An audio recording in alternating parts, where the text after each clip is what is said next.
Hi, it's Marcus. Welcome to the show. This is the best of episode. So tune in, enjoy, and we'd love to hear your feedback. Welcome to The Thinking Leader, brought to you by Red Team Thinking. Bad leaders react, good leaders plan, and great leaders think. Each week, you'll get new ideas and insights from business executives, military experts, and innovative thought leaders to help you lead more effectively and better navigate your complex world. Now, here are your hosts, best-selling business author and top-rated leadership speaker, Bryce Hoffman, and former RAF Wing Commander and business agility coach, Marcus Dimbleby. One of the questions I often ask in change management is, how many of your previous programs and plans have been delivered on time? And I never get an answer of all of them. Zero, nada, ever. So, okay then. Right, well, let's look at the analysis of those things. How many were off track? How long? What was the cost of that? What was the delay time? Now apply some red team thinking concepts to that, and then remeasure that a year or 6 months or whatever down range. And that to me is you're bringing down that error margin rather than increasing something from zero. But yeah, so talking about the recent, absolutely 100%. And talking about the recent client we had, often, the ideal time to red team is before you go into the planning and strategizing. But, this was created to wire brush your strategies. And this organization, a global capability, had a 2.5 billion strategy that they'd started in January. And we'd gone into a 12-month program with them, and we were into the second phase in February. And when we were using their strategy, we were looking at that with 3 of the tools. And we just spent 3 afternoons with some of their core people who were involved in all different sections and parts of delivery of this strategy, which was great because you had the execution, you had the guys at the front line, you had the people in the main level offices. So you had a real 360 perspective on all levels of what was going on. And the whole general perspective of this plan was it wasn't a great strategy, and they were concerned, and they were like, oh, if only we'd, that old thing we always hear, if only we'd had the chance to do this before we launched the plan. So, well, okay, you've launched the plan, but you're not executing it all at once. This is a 2-year plan. So what is it that you're doing in the next 6 months? What do you not agree with? What's the concerns and challenges? So we went through some of those things. And as always, we surfaced through the analysis of the team lots of problems that they started to then challenge again. And then they made recommendations. I said, well, simple thing now is go back, make those recommendations to whoever's holding the pen, and see what happens, and make them now with the evidence you've got rather than just going, oh, it's a bad plan and won't work. And 2 weeks later, I got a phone call from their director. I got a message on LinkedIn. He said, can I have a chat? I called him up. He said, mate, we've just saved £10 million already in executing on some of those recommendations we've made. And that's in the first 2 weeks of coming back. And he said, we've got another 20 months ahead. So, he said, I can't wait. We've got another session with them in April, then another one in June. He said, but just taking the right people. And this is what's key about red teaming. We could all go out and do red team tomorrow and you'll fail miserably. You have to have the right people. And he was really focused on, with our help, bringing in that diverse group of people from all walks of life, all sections of the business. So he got to hear the things that he wouldn't normally have heard. And they weren't shy in holding back once they had the tools and techniques. But the revelations that came out and the angst and concerns that people had normally mumbled about at the cooler or mumbled about in the back room when nobody else was listening got surfaced in a very collegial way. And when you surface them in that way, as we always say, you can't ignore it. You can't unsee the problem that it wasn't Marcus saying, hey, this is a problem. They surfaced that themselves collectively. And then this thing's sat in the middle of the table like a monster going, okay, what are you going to do with this now? And they did something with it, and they took that away, and they saved £10 million for 3 afternoons worth of work. And we did not charge them £10 million. Nor did we do a percentage cut on the revenue increase. Which I know. We got to figure out how to get people to do that, because I never signed up for that, did they? Go on, tell me this one. Well, yeah, the biggest dollar sign we have, and again, boy, I wish we could figure out how to make our contract so that we get a percentage of money saved. Yeah. If anyone wants to take us up on that, we will work for a percentage of money saved. Indeed. I was working this before we started working together. Even this was probably 4 or 5 years ago, I was working with one of the big Wall Street banks, who shall remain nameless, and doing in addition to doing training like we do, we also sometimes, when organizations don't really want to take the time to learn to do this themselves, we're not consultants. We won't come in and do it for them, but what we will do is come in and lead them through a red teaming exercise on a strategy or plan. And in this case, we were working, and this is still the only time I've encountered this word in a strategy that I've been working on. I'm laughing because I know what's coming. Yes, $1 trillion strategy. $1 trillion. Yeah. That's a cat. Come on. I know. I don't have a cat. You have a cat. I do. He's in the kitchen. And that was it was an entirely new financial product, and they estimated that over the next decade, this was going to generate $1 trillion in revenue for them. And so we started on the first day, and I led them through several of the different techniques that we teach. We did assumptions challenge. We did pre-mortem analysis. We ended the day with pre-mortem analysis, and the head of the business unit went home. She came in the next morning. I met with her half an hour before we kicked off to see how things have been going, and she had dark circles under her eyes. I said, "You okay? You feeling okay?" And she said, "I didn't sleep last night at all." She said, there were a couple of things that came out of yesterday that kept me up all night, because I was like, we've been working on this for 2 years. Why are we just seeing these now? And I said, well, let's test them further using another technique. Let's use Devil's Troika on them this morning. When we were done with that at lunchtime, she said, I don't think we need to do the rest of the afternoon session. She said by then she and some other team members had identified a potentially fatal flaw in the strategy. And, she said to her team, this is serious. I mean, I don't know how we missed this, but now that we see it, I can't in good conscience go forward with this strategy. We need to address it, and it's going to take a while because we're going to have to rethink a few major parts of the strategy. And so she went and she met with the chairman of the bank, a name that everyone would be familiar with, and came back and said, yeah, we're going to hold this strategy for 6 months, and we're going to take what we learned and we're going to redo it. And they did redo it, and it launched successfully. And I asked her later, this is over a year later, I said, how much do you think you guys saved by fixing this? And she said, at least $10 billion, probably a lot more. And I said, wow. I said, next time I come in, maybe we could do a percentage. Just 0.1% will do it. Yeah, I'd be happy with 0.1%. Yeah. But that's, this is real. I mean, this is how, when you're dealing with high stakes plans, it can be that significant. People are proud of putting fires out, and there's also that, I call it the double busy badge. Everybody walks around, hey, how, standard question and answer isn't, hey, how are things? How are you doing? Oh, I'm so busy. And it's like, look at this Medal of Honor I've got. I'm so busy. I'm like, dude, that is nothing to be proud of. Rushing around everywhere, looking busy. And is it the sake of looking busy for, appearance's sake? What was it Warren Buffett said? Was it, busy is the new stupid. And if you're racing around, it's just stupid behavior, because you're going to trip up. As we say, in the complex world, if you're rushing around, applying system one, reacting, what do we say? Bad leaders react. If you're reacting rather than taking the time to be responsive, which is a well thought out, considered response rather than a reaction, knee-jerk reaction, then you're going to get a bad outcome. You're going to trip up. You're going to make mistakes. You're going to say things you didn't mean to say. You're going to go down pathways and take people with you, oblivious to what's down there. And then before you get there, there's dragons, bears, tigers, and sharks. And you're sat there going, never saw that coming. And everyone's behind you going, well, we did try to tell you. We did try to pull back on the reins, but you were so busy rushing. And here we are. Well, it's interesting.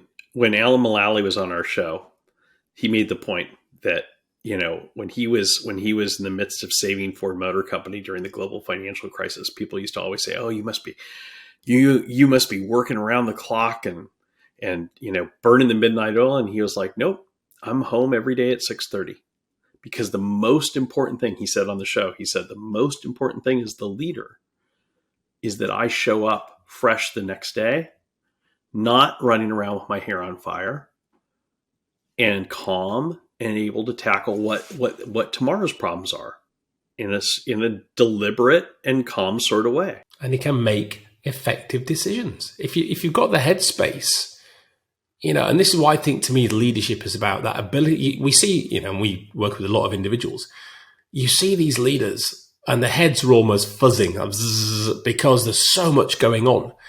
And that's on them because they're taking it on. Instead of delegating, instead of that devolved decision-making that we so often help clients with, mission command, if you delegate, you're freeing up space. And you look at their diaries, is it back-to-back Zoom calls? That's just bad management of your own personal time. So if you free up that space, you're not that busy. And that's okay. And again, get over that stigma of not looking busy. Walking around, observing. You're helping, you're creating the environment and enabling your people within that to do what they need to do effectively.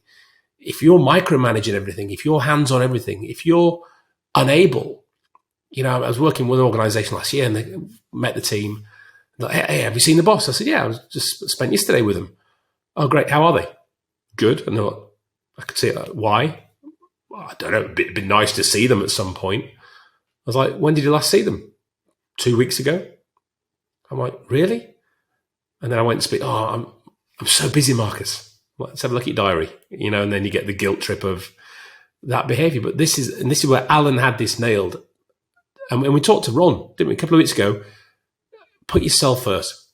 Put your health first. If you're not clear of mind, a sound of mind as a leader, how can you help your people? How can you be rushing around everywhere with your tail on fire and your brain fizzing and be an effective leader? And we're not advocating, abdicating your role as leader. We're not advocating taking it easy, and phoning it in, giving 50%, any of that. No, that's not what we're saying. We're saying approach your job as a leader, as a decision maker, in a deliberate way where you give yourself the time and the headspace to make the right decisions. And, this is something we've talked with a number of our guests about, and it's really important is that, and this is why Kahneman wrote the follow-up book Noise to Thinking Fast and Slow, because not only is cognitive bias and heuristics a threat to decision making, so is the noise created by being double busy, as you put it, all the time, is also keeps you from making a good decision. And you do have to carve that space out. I mean, it's like,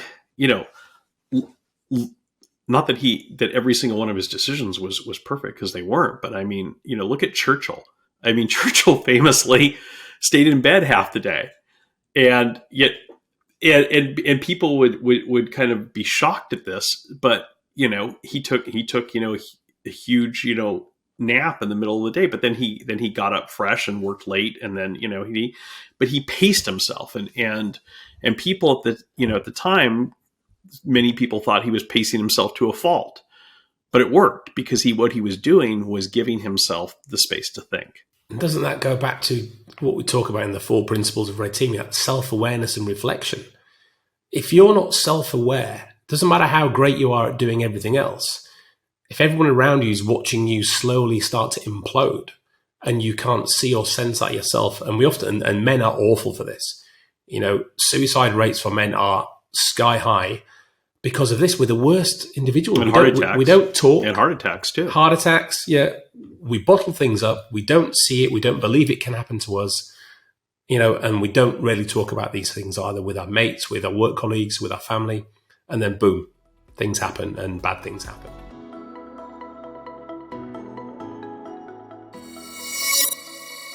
Hey folks, Bryce here. If you're listening to this and you're liking what you're hearing and you're wondering, am I a red team thinker?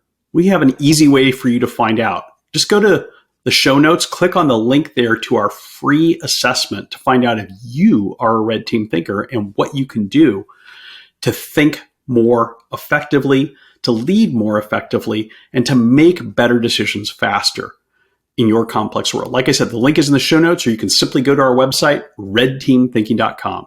Check it out. I can't wait to see how you score. During the break, I booted up ChatGPT and I typed in the following prompt. I would like to use AI to support my decision making as a business leader. Play the devil's advocate and tell me why that is a bad idea. I haven't hit return yet. So we're asking the machine to tell you why using the machine is a bad idea. I love Exactly. that. See if it'll turn on itself. It is. So, while using AI to support decision making as a business leader can have its benefits, it's important to consider the potential drawbacks and limitations. Here are a few reasons why relying solely on AI for decision making might not be the best idea. 1. Lack of human intuition and context. AI systems typically operate based on patterns and data analysis, but they lack the intuition and contextual understanding that human leaders bring to the table. Human decision-making involves a complex blend of experience, intuition, and emotional intelligence, which may not be captured or replicated by AI algorithms. Boy, Gary Klein would love this. Our friend Gary would love that. 2, over-reliance on data. AI heavily relies on historical data to make predictions and recommendations. However, this approach might overlook important emerging trends, unforeseen circumstances, or disruptive events that cannot be adequately captured by historical data alone. Human leaders are often better equipped to anticipate and respond to these dynamic and uncertain situations. There's your black swan or gray rhinos. Absolutely. Ethical considerations. AI systems are only as good as the data they are trained on. We were just talking about this. If the training data is biased or flawed, the AI system may reinforce or amplify those biases, leading to unfair or discriminatory decision-making. Human leaders can apply ethical judgment, empathy, and consider diverse perspectives to mitigate such biases. 4, limited explanations and transparency. AI algorithms can sometimes be considered black boxes since they often lack transparency in their decision-making processes. It can be challenging to understand how the AI arrived at a particular recommendation or prediction, making it difficult for business leaders to fully trust and evaluate the outcomes. Human decision makers can provide explanations and justifications for their choices, enhancing transparency and accountability. 5, unforeseen consequences. AI systems operate based on predefined rules and algorithms, and they might not account for all possible outcomes or consequences. They are limited to the information they've been trained on and might miss nuances or unforeseen risks associated with the decision. Human leaders can apply critical thinking and evaluate the potential for long-term impacts for their choices. This is great. Not only is it doing a great job of attacking itself, it's doing a great job of making the business case for red team thinking. Exactly. It's telling you what else you need, isn't it? Because again, so don't fear AI is going to take your job, but then also don't be so lazy that you use AI to do everything for you. It's this middle ground where it's this augmentation. AI, ChatGPT, whatever the latest tool is, CatGPT, we were talking about yesterday. Yeah. It's a tool. It's a tool. Check out CatGPT if you haven't. I got to shamelessly plug it. Get that plug in there. CatGPT. I'm a part owner of it. CatGPT is a company that has been created by my venture studio, Nobody Studios, and it was started as a joke, but it's actually turned into something that has got a lot of users. CatGPT. Check it out. That's how these things happen, isn't it? But the whole purpose is these are tools, right? And we don't let tools take over. We use them to augment our decision making. And that's what it's all about. You can't make decisions without the human element that's required in complexity, especially in this VUCA world, volatile, uncertain, complex, and ambiguous. It's not a substitute for human judgment, and it's never going to be in the scenarios that we're talking about. So this is really important. And I think this is where we need to, get that human injection. We need to consider the multiple perspectives. And that's where AI, ChatGPT can help. It can bring in scenarios, information, risk assessment. But you've got to have that subject matter expertise, that human knowledge. And as Bryce said, then you've got to be able to exercise the most essential skill today of critical thinking. That's how we help ourselves, help leaders, or help organizations make decisions better in these complex worlds and environments that we operate in. How do we do this? Quick, simple tool. Think, write, share. Again, let's grab some eggs, start sucking. This is so simple. Let's think about a question. Normally, if I pose a question to a group of you, before I've even finished answering it, someone's going to shout out the answer. You blurt it out, yeah. And we did this yesterday. I even briefed this yesterday, and somebody shouted out the answer straight away. I can't believe it. And I said, she's not a plant. Yeah. And I didn't even. I said, that's okay. I said, that's just what I proved. That's your system one brain kicking in. Yeah. You couldn't even stop it, could you? And she's like, so embarrassed. I said, don't worry, it's cool. That's a perfect proof. This is how we operate. Shows how hardwired it is as well. It's automatic. 100%. Automatic to it try is it. Yeah. Full on automation. 100%. As a kid, the teacher's writing the question on the board. You're answering it before they're finished. Yeah. So again, if you're going to use this tool, tell people what not to do. Right, nobody say anything. Here's a question I'm going to pose to you, and then I want you to stop and think for 60 seconds, and I want you to engage your brain. And a great acid test of this is when I first asked you the question, something will leap into your mind, default, as you said.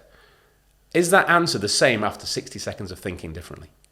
85% of the time it'll be different because you've allowed your brain to engage and think of different other opportunities. So we do that. What do we do then? We write the answer down. So just by writing it down, either scribing it or on a computer, scribing is better. It activates different neurons in the brain. So it gives you further clarity. And also, again, another 2 for 1 here. You've written that down. There's no pressure now. So when you share it with a group, if I say, James, share me your answer. Normally happens in class, isn't it? Well, if James gets it wrong, he's going to ask me next. So I'm worried about my answer and I'm thinking about my response, not what you're saying. I can now actively listen to what you're saying and my other colleagues. So I'm learning, I'm noting what you're saying. And if you ask me, hey, cool, there it is. I can read it off. I'm not worried about it because I've scribed it. You can do this anonymously. You can use online mural, online templates to do that if you want.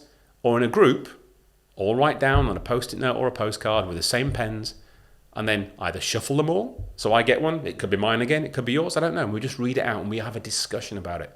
So now, 10 of us in a room, I've got 10 responses. There may be some similar. We put them all up and we have a debate. We have a discussion. We discuss, why is this a good idea? And we debate it. No one knows that James said that. And then when we finish, if there's one great idea that we take on and we go and make millions with a business for it, James might go, that was mine. So you can put in positions of reward, or none of those ideas might work. But you know what will happen? 10 of us will be triggered by those 10, and our brains will be on receive, and we'll think differently, and we'll come up with a hybrid outcome. Because we've all collectively taken something in different that we didn't know about before, and we get a better outcome. You're also now engaged, aren't you? That active learning, that active Everybody's engagement. engaged. Yeah. Because what's happened? If I walk in, all right, here's my question, and James goes, yeah, here's the answer, boss. Wonderful, James, thanks. All the other 9 people go, what the hell? Yeah. I had a great idea. Yeah. What? Even being asked, I imagine, for the 10 who get asked the question, we would value your opinion on X, Y, Z. Now you've got next level engagement, because a lot of big organisations think that the way that you reward people is a monetary system, but actually reward can be engagement. Enjoyment of the role. Being able to be included. Yeah. It goes back to the 2 ladies I talked about. You know, they were engaged that day and people listened. And if you've got introverts who don't speak, but they've got the best ideas, this allows them to speak up. Not only that, by being anonymous, you don't have biases. So if you say something and I go around the room, right, if I'm trying to be a cool bot and you see this all the time, right, I want 10 answers. So go around the room. James, give me your answer first. Whatever you say, and I don't care what people think, what you say will trigger everyone else biases to kick in and go, oh, and they'll build off of your answer. Yeah. Or I might have an answer and number 3 says something and I go, oh God, his answer's so better than mine. I've got to think of something, I've got a riff, I've got a variation. So you get 10 variations. But now you're also not listening. Correct. All you're caring about is recycling or reciting in your head what your answer is going to be. So you see, so good. You see why meetings are so bad. Yeah. And why people are so disengaged or don't go. Because they're awful. They're just so incompetently managed and run. But it's so simple to fix it. And so we've got a client, they've got Think, Write, Share, Fablon and all their meeting rooms. Globally, it's changed the culture of the business. And if they're going down a rabbit hole and it's getting a bit hairy, someone will just go, can we go back to what we're supposed to be doing? Think, Write, Share? Levels the playing field. Absolutely resets it and people are engaged. You'll be perceived as a great leader because your people love you for engaging them. Your output will be better. The outcomes your teams create are better. Think, Write, Share. Take it away. Try it. Seriously. Everybody we use as a foundational tool in all of our other tools and techniques. This is the number one thing that all of our clients come back with and say, that's the game changer. Take it away. Use it tomorrow. I'm thinking about it myself now. Yeah. Like, I've never done that. Every time you have a conversation with the team, do it. Yeah. Super easy. It doesn't hurt to ask a question. It doesn't hurt to ask. What's the worst someone could say? Just like we learned this as a kid. What's the worst someone could say is no. So I was constantly, asking to do things that led to amazing opportunities. I remember when I was a Cub reporter, I was working in the Sierra Nevadas. I was working in a small bureau for McClatchy, and it was wintertime, and every day this helicopter came in and took off, and in the morning, and then late afternoon would come back. And I asked the sheriff, I said, what is this helicopter that's going up, taking off every morning, going up to the mountains? And he said, that's the Pacific Gas and Electric Company helicopter. He says, the power lines that come into California come over the Sierra Nevadas, and they have to go during winter and survey the snow depths at the top of the mountains to see, what the weight is on the lines and stuff like this. Mm-hmm. And he's like, I talked to the pilot once, and it's amazing because they land in places where there's no human beings, for hundreds of miles because it's the middle of winter and stuff, and it's impossible to get in. And I said, oh, that sounds so cool. I want to do that. And so I literally just got in my car when I heard the helicopter coming in and landed, and drove up, and I said, hey, I'm the reporter, here. I said, I'd love to go up with you guys. And they gave me the number of someone to call at the corporate office, and I called, and they were like, oh, that would be awesome, and literally a week later, I was sitting with the pilot having lunch on top of a Boy Scout camp's 2-story roof where the snow was up to the eaves of the roof, and watching a pack of wolves walk by us, as we ate lunch and on the top of a mountain. And I mean, because I asked.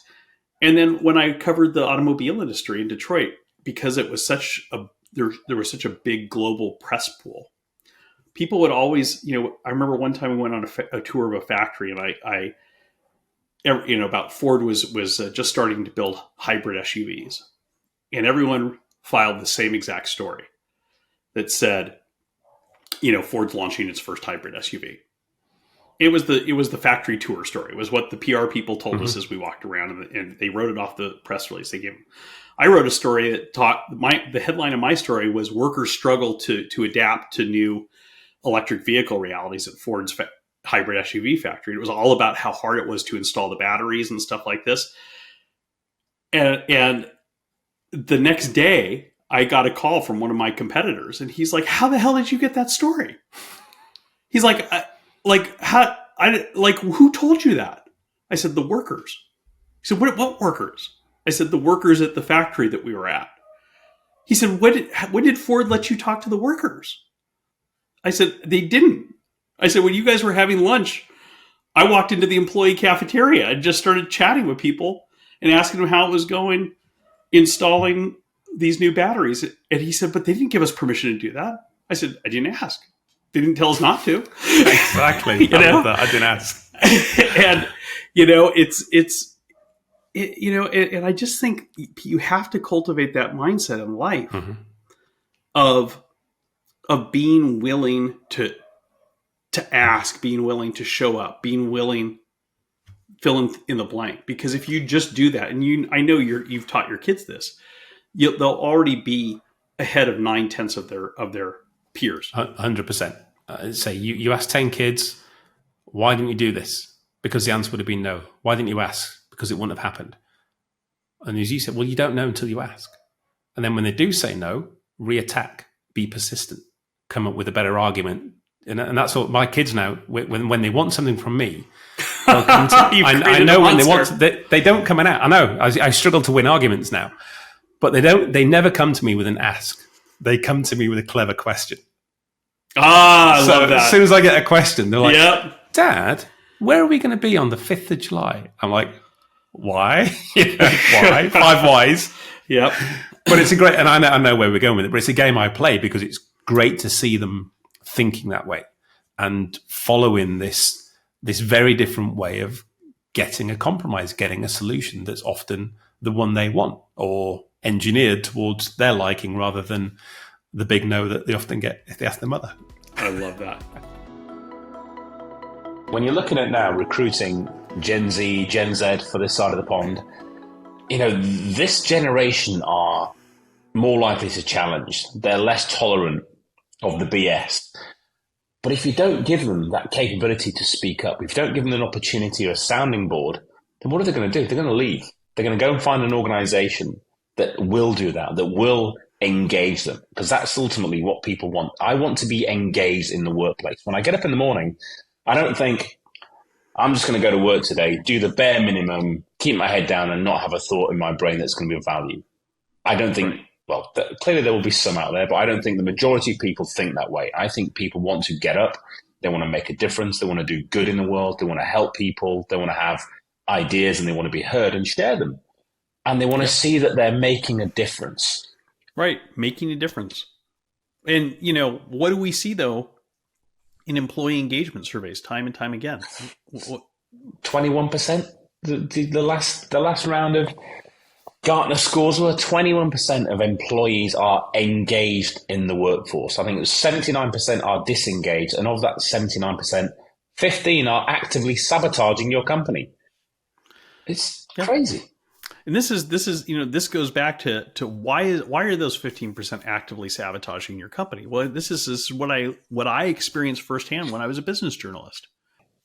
When I covered Ford Motor Company, people, including very senior people in the company, gave me incredibly damaging information. Mm-hmm. One story I wrote, I had a friend who was a VP at JP Morgan call me up after a story I wrote, which was I revealed the true magnitude of the losses at Jaguar for the first time, which were not public. A friend of mine at JP Morgan called me. He said, we just did the numbers. He said, you destroyed $2 billion in shareholder value today with your story, because I wrote a story revealing what Jaguar's actual finances were, and Ford's stock tanked. And apparently it scuttled a deal to sell Jaguar that was in the works at the time too, that I didn't know about. But the reason why that person shared that with me was not because they were an ass who just liked to cause trouble. It was because this was a person who deeply cared about Ford Motor Company, who wanted to make a positive difference, who wanted to shake the company out of its lethargy, and this was back in 2005, 2006, and get them to start addressing some of the systemic problems that were causing these massive losses. They cared, and they couldn't get anyone to take their concerns seriously, because people were just, you know, moving papers from one box to another and happy to take their bonuses, and no one was really, you know, putting in a big effort above them. Mm-hmm. And so they said, you know what I'm going to do? I'm gonna pull their pants down in public so that everybody sees what a mess they're making of this company. Cause a reaction.